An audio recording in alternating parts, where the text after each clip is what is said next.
आत्तापर्यंत क्रांतिकारकांचा इतिहास तितकासा उजेडात आलेला नव्हता आणि क्रांतिकारकांबद्दल माहिती सुद्धा समाजाला लोकांना फारशी नव्हती।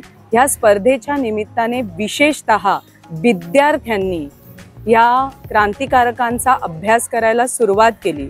मी माझ्या मुलीचंच उदाहरण देते। माझी कन्या हिंदवी शिल्पा अमोल प्रधान या स्पर्धेत सहभागी झाली होती आणि ज्या वेळेला तिने या स्पर्धेच्या अनुषंगाने क्रांतिकारकांची माहिती घ्यायचा प्रयत्न केला तेव्हा ती किती त्रोटक स्वरूपात माहिती उपलब्ध आहे हे तिच्याही लक्षात आलं। स्वातंत्र्यवीर सावरकरांनी स्वतः या क्रांतिकारकांबद्दल काही माहिती लिहिलेली आहे, त्याचा तिला उपयोग झाला।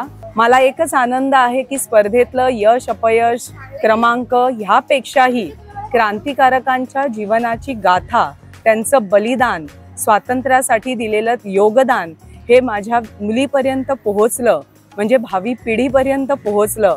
आणि म्हणूनच मला वाटतं की स्वातंत्र्यवीर सावरकर स्मारक यांनी आयोजित केलेल्या ह्या स्पर्धेचं खूप महत्त्व आहे। समाजावर ठसा उमटवणारी ही स्पर्धा आहे आणि ह्या स्पर्धेच्या माध्यमातून विद्यार्थ्यांपर्यंत जनजागृती पोहोचते आहे। इतकंच नाही तर ही स्पर्धा प्रत्येक वर्षी व्हायला हवी आणि ती चालूच राहायला हवी अशी माझी प्रामाणिक इच्छा आहे।